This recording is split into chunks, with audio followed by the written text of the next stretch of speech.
on paper, we are favorite to win that game. Um, and Poland not very impressive for those first three matches, but they are gaining the result. They've got experience, and you can see that they know how to manage the games, the competition. So we are confident, and we should be.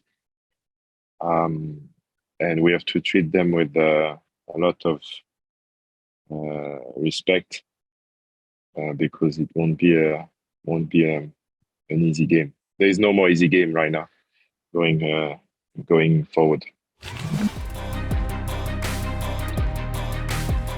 You have to be super close to him. Doesn't mean that you have to go for the anticipation all the time, but we have to be able to watch him all the time. Don't let him go behind your back, and be aggressive in the right way. And in the box, it's someone that you don't play zonal marking with him, especially with him in the box. You have to man mark. Doesn't matter which area he's going. There needs to be a defender with him, because otherwise he will find the right space, and it needs one or two touches to finish. We've been conceding goals, I think, on set pieces. Again, the goal we conceded against Tunisia, it was disallowed with the VAR. That was a close call. So I think we have room for improvement on defending corners and free kicks. But I'm sure it was the case already before the competition, and we haven't fixed that. So that's where Poland could take advantage. For sure, Mbappe has been top three with Theo Hernandez, and I would put Griezmann as well. Mbappe, a threat, scoring, taking people on the 1v1, 1v2. And he's making such a difference. Hernandez providing assist in a very good combination with Mbappe, and then Griezmann changing his role, where in 2018 he was more of a striker, now he's more of an 8-10, linking the game with the Rabiot and Tchouaméni, and his delivery on set pieces are extremely dangerous. So those three are, for me right now, the top performers. No, I don't think there is any doubt, any question about his level and his commitment and his involvement in the tournament. He's always as good as a team player, linking the play, being the point of reference up front. Just unfortunate, I think, that he didn't score yet, but his time will come, I think, because he's in good shape. He has good teammates around him.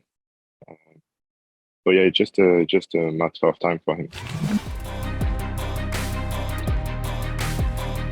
Jude has a style of football that can suit any league. Obviously, the Premier League being one. He has a lot to bring to a team. His energy, obviously his quality, dribbling, passing, his finishing as well. He's a complete midfield player. He can play all the positions, 6, 8, 10. Um, yeah, he's a modern midfield player, that's for sure. And he's always trying to be positive. Uh, without the ball, it's making the runs. I mean, it's hard to find any weaknesses into his game. Um, so just sometimes maybe he's showing his youth in sometimes in certain decisions, like. But it's also a quality. So yeah, he's one of the star of this World Cup already. They were absolutely. They must be thinking that they missed a big opportunity because they had going to the tournament. They had good record. Style of football. The result was very positive. In fact, we were not sure to finish. France wasn't sure to finish first to top the group. You know, when we saw the draw with Denmark. And then nothing materialized really. I think against France they had a pretty good game, just didn't go their way. But other than that, they struggled. They struggled. So yeah, it's a big upset and one of the major surprise to see them go that early. It's been the best at his best.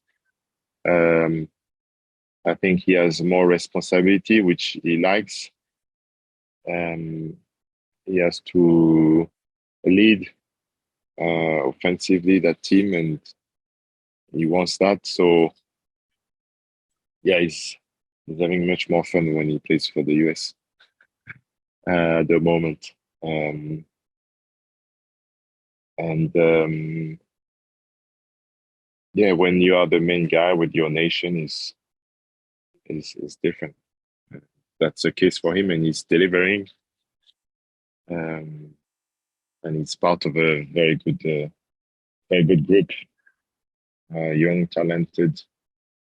And it's extremely, it's a very good time for him. He's just continuing with Portugal. Uh, Portugal has a good squad, and Bruno with Cristiano are the most influential players um, uh, on and off the pitch. So he's thriving like Pulisic with the US, and yeah, he's he's matured, um, and he has he's demanding of himself and of his teammates. So um, we can expect him to continue at that level. And when you play in Holland, unless your team is doing well in Champions League, you don't have so much international exposure.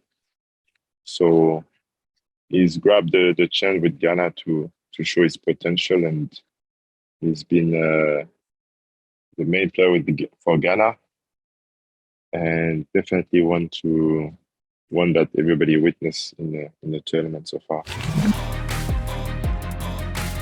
Kevin De Bruyne most of the time speaks his mind, so I'm kind of not surprised by him. But that must have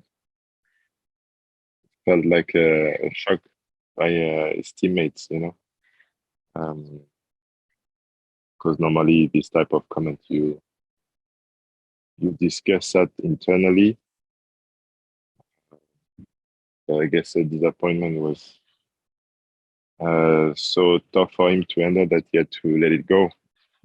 But the thing is, there is nothing you can change about it.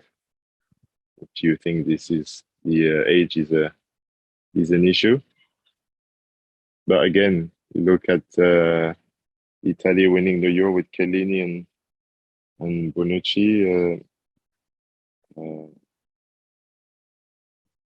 Yeah, Uh, as much as you say for young players, age is just a number. I think also when you get old, this type of tournament, you can manage.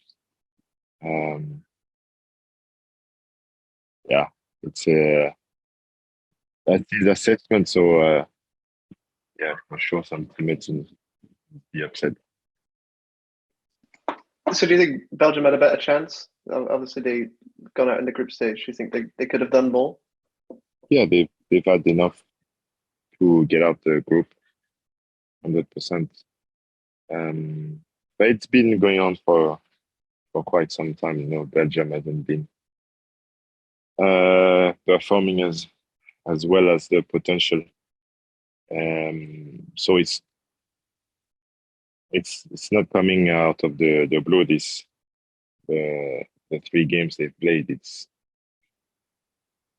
been coming, and uh, it was somehow uh, somehow not a confirmation, but it's yeah, it's not a surprise.